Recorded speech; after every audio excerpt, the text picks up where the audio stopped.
Hey everyone, welcome to the Redmen TV. We are live here on YouTube with the Uncensored match build-up show ahead of Liverpool versus Fulham, taking place tomorrow at 3 o'clock. I'm Steve Hood, joined by Ian Young and by Lewis Aspinall. We're going to have a big old chat about Fulham, Liverpool, everything else that's going on. Gentlemen, thank you so much for coming in.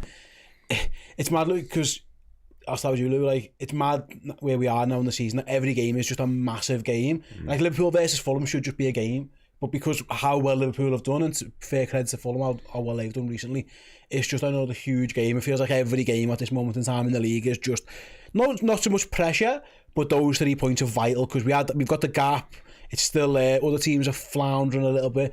Like, you really want Liverpool to just nail them down a little bit, and 3 points at the weekend is what's needed. Just get it done now. It's we live in a world now where even if you get a draw, it still feels like a loss. So just get this out of the way. Fulham are a mid-table team. They can cause us problems. They've done it in the past. They do it to big teams, Arsenal, Tottenham this season. So yeah, just massive game. Every opponent at the minute's a massive game. Just get it done, get it out the way, extend the lead at the top of the table. And I'm happy that we had that week off in between the Newcastle-Girona game, because I think we're in a better standing going into this match, whereas Fulham haven't had that break. So works in our favour. Yeah, I suppose as well. If you look at Fulham, it's mad really, because they got absolutely battered by Wolves. Like, you shouldn't lose that. You shouldn't lose that to Wolves. But then, they draw with Spurs, they beat Brighton, and draw with Arsenal. Three good, pretty decent teams who are expected, you would think, to finish above Fulham in the league. Certainly Spurs and Arsenal. And yet they cause problems. And I watched the entirety of that Arsenal game, and actually, as much as Arsenal had a lot of the ball and created a lot of chances, Fulham were clinical with their chance, and they defended well. And I actually thought in the end, they were pretty good value for the points. I know Arsenal have a goal disallowed for offside with Martinelli, but also Arsenal's goal was a centimetre onside. So Fulham have shown against the good teams in the league that they're more than a match for them. I find that Fulham, they go on like a run of games where they play really, really well, and then they just have that one game where they sort of like, they're just not at the races. I'm hopeful that might be this weekend for us. Hopefully, hope that this is the game where they're just not the races, and we take advantage of it. I feel like most teams are always a little bit vulnerable when a team has a player that can run at them. And with the Iwobi, I think he's available at the weekend. I think he might cause us problems. But we should have enough problems to cause Fulham, to be honest. Absolutely. Let's stay on Fulham, because Ian's right to mention Iwobi currently a joint top scorer in the league. He's got 5 goals in 15, which is a decent output. Added to the fact that he has got his assists as well, and his assist numbers are pretty strong. He's become a bit of a threat for them. Yeah, it's 3 assists as well in the league. So 8 goal involvement in 15 games shows he's having a good season. Jimenez, we saw the goal of the weekend, and he's back in a bit of form again. 5 league goals this season. Smith Rowe's been decent for them. Harry Wilson had a little run where he was getting on goals. They have got attacking players who can score a goal against you. I always think sometimes when you look at opponents, we'll worry about the other stuff later, but have they got someone who can punish you or hurt you or create something? And actually Fulham have shown they have. Yeah, and I think it's a sign nowadays of how much teams have developed, in the sense of, you go back a few years and you look at these teams and you think, they've got like one player who can cause you issues, mark him out of the game and you're fine. Fulham have got a good squad, and I think Marco Silva in particular, the way he gets them playing, the way he's built up to this point, it's a very well-ran team. And when they came up a few years ago, I didn't think they were going to be around for long. They're so used to being a yo-yo club, but they've recruited well. They've got really good players in that team, and for all we want to think, Slot's just going to dominate possession, we'll easily beat them. They can cause problems. They beat Newcastle earlier in the season. They gave United a good game in the first game of the season. So there is problems there. And like you said, Smith Rowe, Wilson, Jimenez, I think Adama Traore as well, as he's still fit. Like, there's issues in that team. I like Anthony Robinson as well, the left back. Yeah. He's had good games against Liverpool in the past. It's worth mentioning, though, Arne Slot was saying this at the press conference, the impressive thing often with Fulham is how hard they work without the ball. They'll play footy as well. So they'll try and win it back off you, but also they'll play. They're not just going to, with all due respect, the Girona park the bus and try to hit Liverpool on a counter, especially second half. Fulham won't do that. They showed at Anfield last year.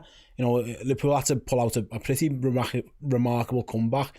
We played them 4 times last season in all comps, and all 4 games were pretty tight. The odd goal here and there. Like, if you're not on it, they are a team who can punish you. And you said it there, that you're not on it. The last couple of games, Liverpool have not been at the best. Don't get me wrong, we were lucky to come away from St James's Park with a point, and the 1-0 win at Girona was hard earned.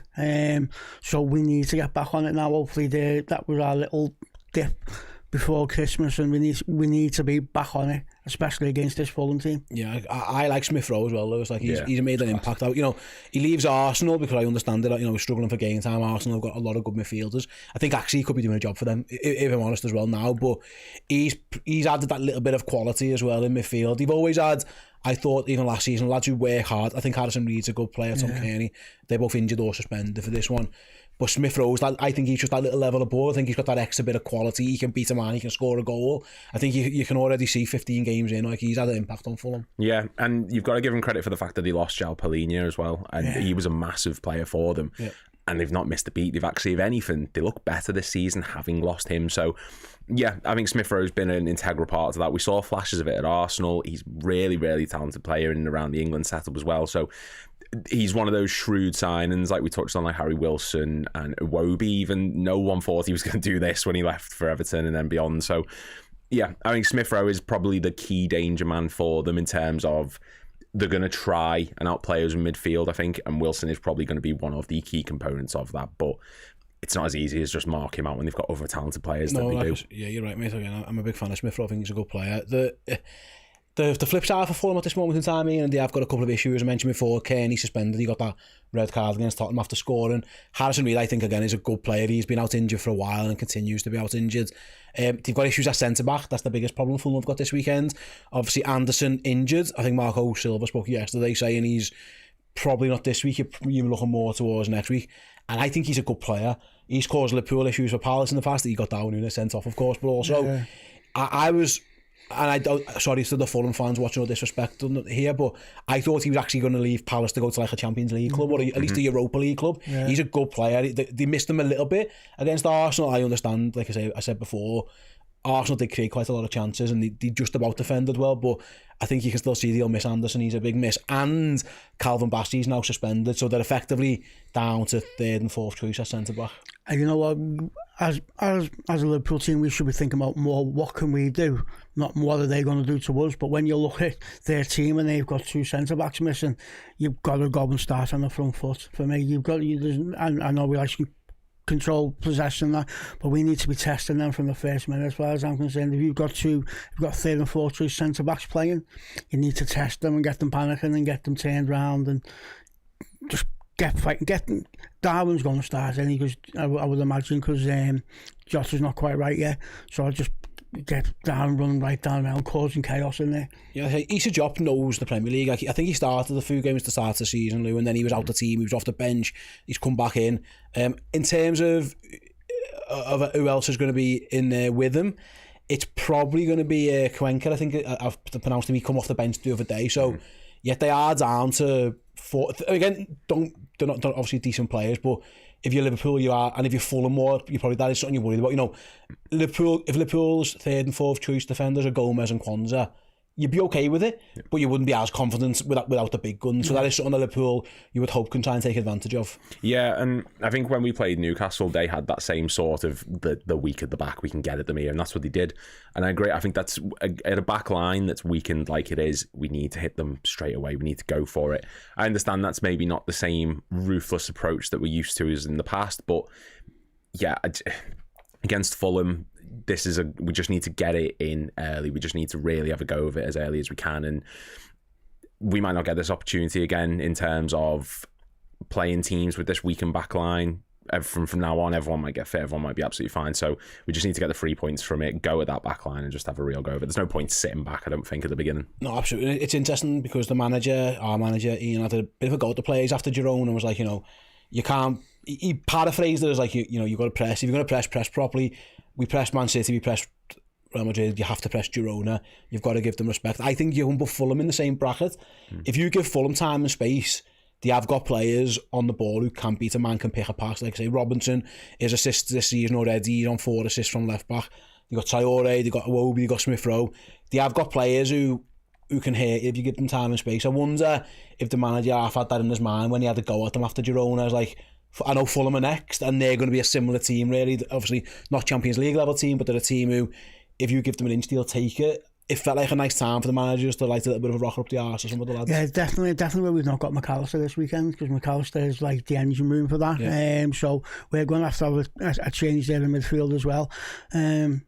I think he was right as well. I think for years we had Klopp who used to come in and used to protect his players after a bad performance and that. And Slot's a little slightly different in there. He'll come out and he'll quite rightly call us out if we haven't played well. He's not scared to say we haven't played well today, or I wasn't happy with that performance, I wasn't happy with the first half. We've seen it time and time again already over this season. I don't think that's going to change. But yeah, I'm assuming whatever he's saying in front of the camera is probably watered down to what he's actually saying in the dressing room. I think he's probably had a really good go with them after the Girona game there, and we're just getting a sort of abridged version of that. I think you're right. I think you're absolutely spot on. We're going to go to a quick break. We are going to talk about Arne Slot's team and Liverpool, maybe selection issues or preferences, all that kind of stuff. Some good injury news as well on that front. So yeah, we'll be back with all that after the break. Before we go to it though, got a trivia question to keep you busy, ticking over, especially you two. Everyone watching along live, you can get involved as well. The last time, of course, I just mentioned it earlier, Liverpool played Fulham at home in a Premier League game. The Reds won 4-3 with some absolute worldy goals included. But which Fulham player was credited with scoring an own goal in that game? We'll be back with the answer to that, our Legends prize draw, and a little look at Liverpool's team news after this quick break. See you in a sec. Ho ho ho, and a very merry festive season from all of us at Redmen TV. We have got, as has become standard for Christmas, an incredible giveaway this December. If you head to redmenplus.com, join or upgrade to Legend tier status, then you will be in a prize draw each and every day throughout December for one of these fantastic Liverpool themed prizes. We've got prints, we've got books, and we've got so much signed ex-Liverpool Legend merch as well. We have got this shirt, it's signed by David Fairclough. This one here, the biggie, the main prize, signed by the King, Kenny Dalglish, Neil Mellor, Bruce Grobbelaar. There's a Michael Owen thing over there as well. Yes, incredible range of Liverpool gifts, in addition to the wonderful content that we're going to be giving you all the way leading up to Christmas and beyond over on Redmen Plus. But yes, sign up as a Legend tier status or upgrade from Captain to Legend this festive season to get your name in the draw and win some amazing stuff this Crimbo. Welcome back. Yes, get yourselves involved. Redmen Legend subscribers, 25 prize draws throughout December, culminating in that signed Kenny Dalglish shirt. Go to redmenplus.com, join us as a Legend subscriber, get access to all of our extra bonus content, access to the Discord group, the Facebook group, but most importantly, I say 25 prize draws, including that signed Kenny Dalglish shirt. We'll give that away on Boxing Day to one of our lucky subscribers over on Redmen Plus as a Legend. Easy for me to say. Right then, shall we do today's prize draw? This is the prize we're giving away. It is a copy of Mark Sweatman's wonderful book, A Labour of Love, The Craftsman of the Kop. It goes through, obviously Mark has made some of the most famous Liverpool banners going. This is the story about the ideas, how he got them, how he creates them, the whole process. We did a documentary about Mark, of course, a few years ago now. The book is absolutely fantastic. We're going to give that away to one of you guys right now, so I'm going to spin the wheel and find out who's going to get it. Congratulations, nice one, well done. The copy of the book is on its way to you. Some Bandari, I think I'm going to pronounce that as Bandari. I will email you, my mate. So thank you very much for being one of our subscribers. You're a legend, literally and figuratively. Yeah, that is on its way to you. Stick around on the watch along. There'll be another couple of prizes given away as the ice cream man has just turned up outside. Why is the ice cream man in December the 13th? I couldn't tell you. I mean, he might be selling drugs, but he might also be selling ice cream. We'll give him the benefit of the doubt. Right then, guys, thank you for sticking with me there. Trivia answer: who scored the own goal for Fulham when we beat them 4-3? Bernd Leno. It was the goalie. So, Trent scored an absolute worldie of a free kick, but actually it ends up being credited to the goalie. Luckily, Trent made up for it at the end of the game. Yeah. But yeah, it was. It kind of cannoned off the bar and it bit Leno on the back of the head, back and went in. So yeah, you're right. Well done to you, Lewis. Lewis was there first. He got absolutely spot on. Right, let's talk about the Reds then. Injury update time, Lewis. The manager spoke today. said Chiesa and Jota available for selection, which is great news. Yeah. Likely to see them both on the bench.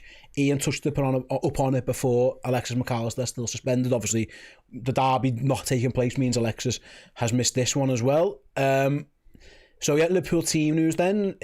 Is it the same team as just played in the midweek? I'd imagine so. I can't see many changes, but yeah, just because Robertson's obviously the only eligible...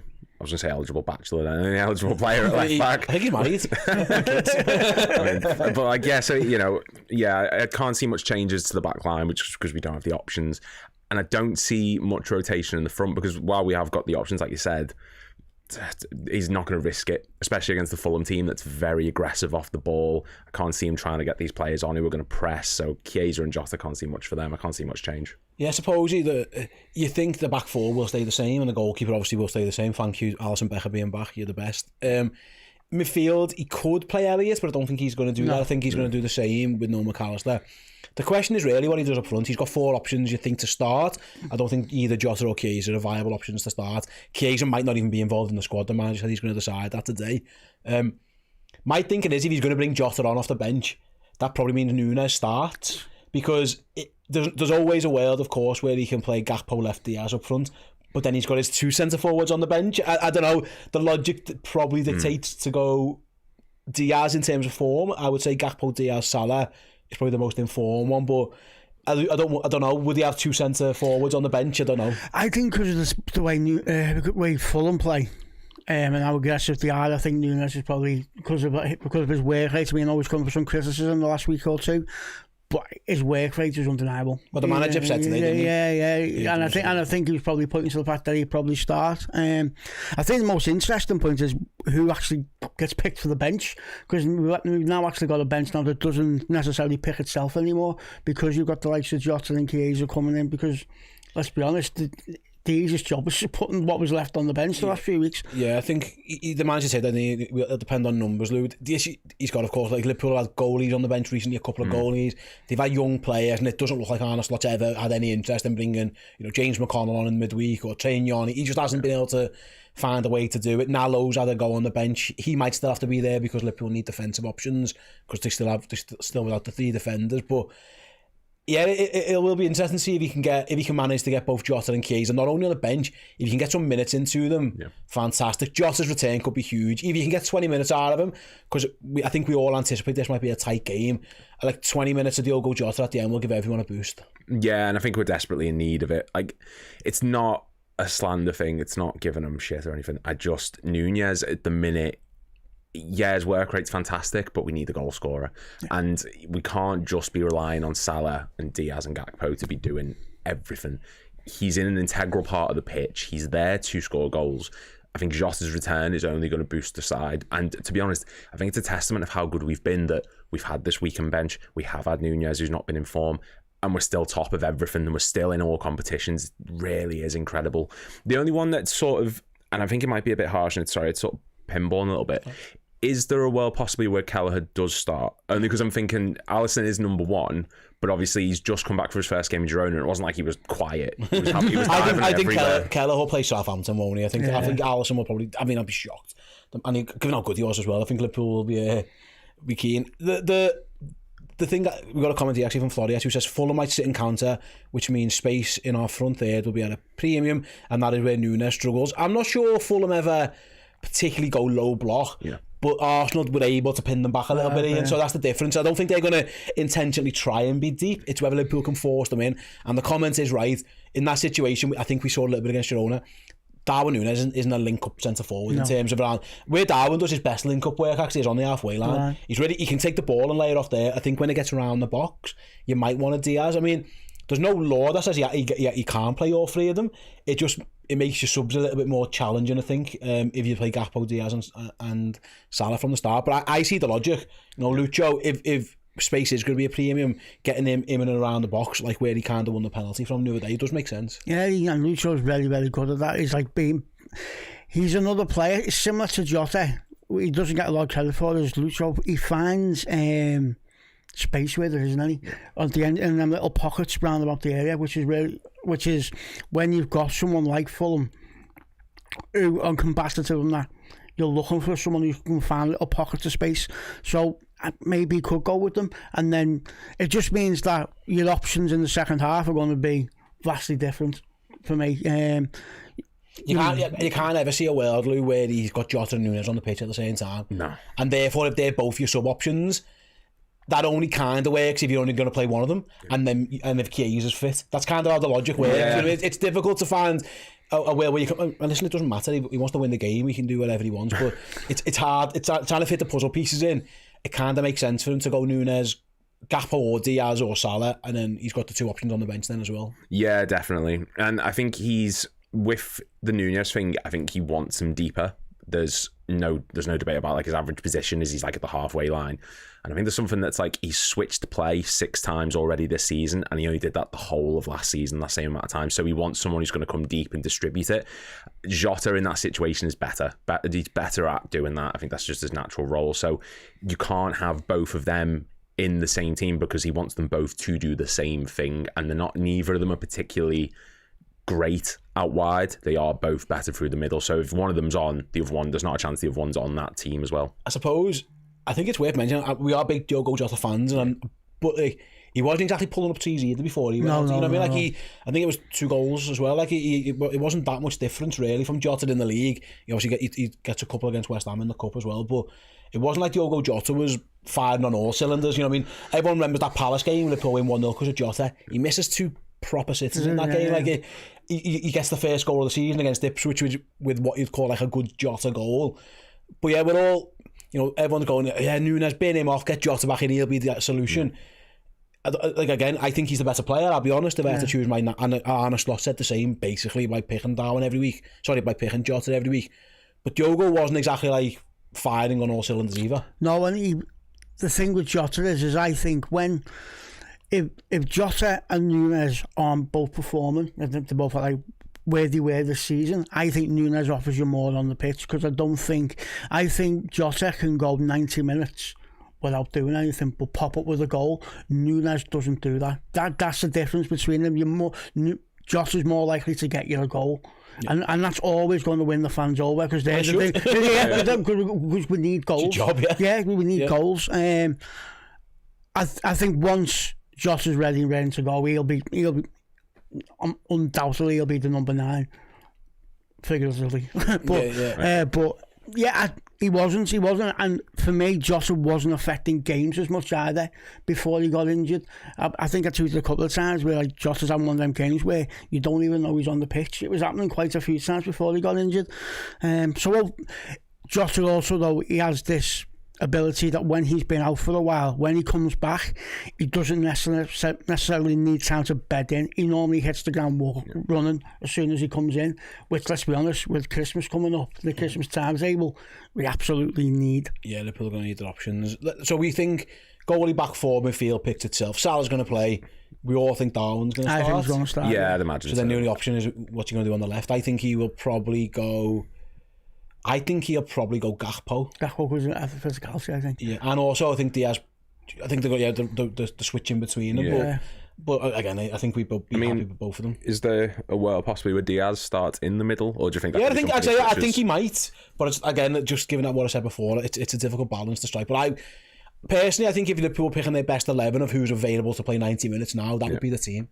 So if Arne sees it that way, knowing that he's got Southampton in midweek where he can do whatever the fuck he wants and no one will care. We just need that Núñez confidence. Like, do you know what? Núñez gets slander, and I think at points, maybe rightfully so. Not, the way he does, but this isn't like we've got Voronin or Sean Dundee or any of these players who are just absolutely awful. He's still good at what he does. I just want to see him hit a run of form now more than ever, just to sort of put it to bed. Yeah, he needs goals and he needs them fast. I think Arne Slot kind of referenced that as at his press conference today then. So yeah, I think we're all there or thereabouts. Get you some score predictions in a minute, guys. Well, all you guys watching along on YouTube, let me know your score predictions for the game as well. While you do that, we'll have a little quick look around the Premier League at what else is going on, maybe some of our rivals. Now, Arsenal have got the biggest home banker of all time because they get to play Everton.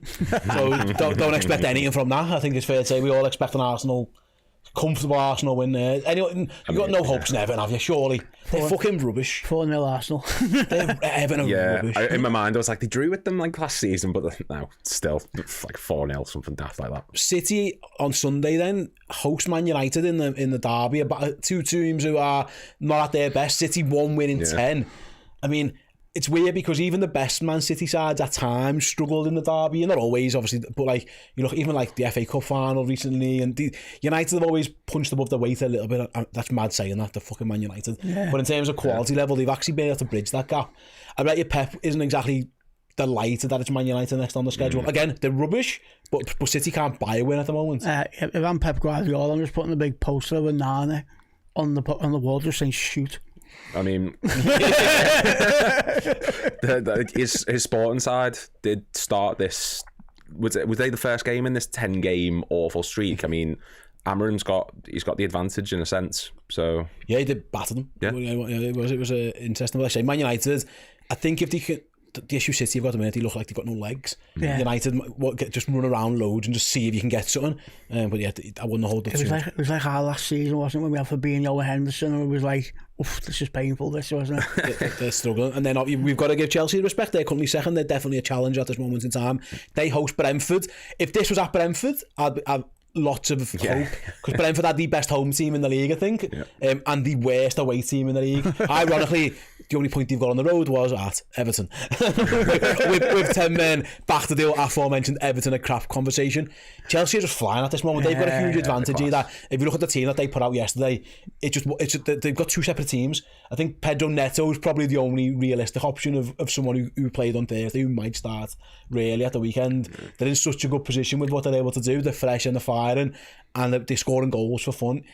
You'd expect, like Brentford, I think are a good team, but they've really struggled on the road as well. So Chelsea are huge favourites. I like Chelsea, and I don't like Chelsea, but I think Chelsea are a very good team right now. The only thing that I've got any doubt about Chelsea is the keeper. I think every big team needs to have a top class goalkeeper, and I don't think Chelsea have got that. No, I'm not even sure they've got class centre backs, but no, I said the other day they remind me of 13-14 Liverpool. That they can fire you. Yeah. And they've got a player in Cole Palmer, and I'm not saying he's as good as Luis Suarez, I'm not comparing them directly, but he's like the talisman who's driving them all on, and then everyone else around's chipping in. But you're so worried about what's happening if we can see three, we'll score 4. You've got questions about the goalie and things like that. It is worth mentioning though, and it's a good point, we've had it in the chat from Bob, who said Brentford have never actually lost to Chelsea in the Premier League, and that is absolutely correct. Obviously, since they came up around 2001, Brentford, they beat Chelsea. They've go back to say that again. Chelsea, I think Chelsea beat them the first time 1-0 in October 21. Since then, so you were half wrong a little bit there, Bob. I've got to pull you up on that one. Chelsea beat Brentford. In terms for Chelsea, lost draw. I mean, you do have a bogey team sometimes. And again, Chelsea have had about 17 different managers in those games and a million different players, but there are sometimes those teams that can just, you feel like, I always feel a little bit like that with Brighton against us. Actually, we've done all right against them results wise, but it's been tough games for years. And we had like Coventry and like the very good Liverpool teams back in the 80s just used to neck point toppers. You have them teams, don't you? And sometimes it's like a mental thing. Like, if you can't get results against this team and it's in front of you, you struggle. It's like a mental block. It just, Wimbledon were another one. They were rubbish, but we used to take point droppers every year. It's interesting as well, Luke, because it is worth mentioning, stick on the Chelsea team, we've spoken before, they can score goals and you have to back them to score goals. But in Visa, Buemo, like Brentford have got players who score goals. Well, Sharda's been hitting the back of the net recently. If you're Thomas Frank, you're looking at the goal and look at that goalie, look at that centre back, we can definitely get something here. Yeah, there's space in behind, and I think the way Chelsea play, it's very push up the pitch. There is gaps in behind to do something. And one player that I love in that team is Norgard. I think Norgard's such a good player, and he's so underrated, and he's in like the last few months of his contract as well. So, you know, there's a lot of talent in that team. If it, like I said, if it was at it's GTEC Stadium, I'd be backing them 100% to get the result. But this Chelsea team's flying, and credit to them for what they've done. I've got to admit. Yeah, actually, and the fact that Brentford are so bad on it. It's mad that they are so bad away from home in terms of results. So Arsenal, we think are going to win. Yeah. City. I'm going to draw. I think City will win. And Chelsea, so you think all three are going to win, which makes it more imperative that they get a job done as well, I suppose. Arsenal I think will win. I think Chelsea will win. I think City United might be like a 2-2 or something. That's what I'm thinking. Yeah. I think Man United are crap, but I can't emphasise how bad Man City have been recently. They look shocking. For all United are bad, at least they've got energy in midfield and they can run rings around you, like Dalot and Fernandes, etc. So there is points to be got there, and I do think a draw is the way it'll go. They're both that bad. Could be like 6-6, couldn't they? It just could be an I'm fine with that. I'm sound with that. Go for it. Fill your boots. I mean, the way Onana's playing, to be fair, Ederson and Ortega haven't been pulling up trees either. They've not been great. I thought Ederson the other day was pretty bang average, and he come back into the team and it didn't really make a difference. It makes feel grateful for the keepers we've got, doesn't it? We've got like 17. We've been playing for everyone. Mignolet improved. Get him in. Let's talk Liverpool then. Final one. Prediction wise, you think they're going to get the job done? What type of game you're expecting? I'm expecting more of a Southampton type of game than I am like an early season like Ipswich or Brentford game. I do think Fulham will probably get something. If I was going to score, I think 3-2. I think it's going to be a difficult, tough one. 2-1. 2-1 to Liverpool. I think 3-1.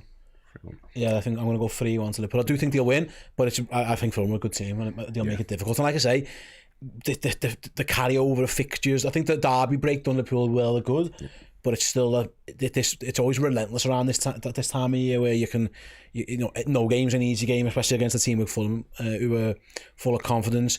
Bear says Liverpool 2, Fulham 0 because I think our defence will be back to their best. Nigel thinks 4-0. Nazar Wright says 3-0.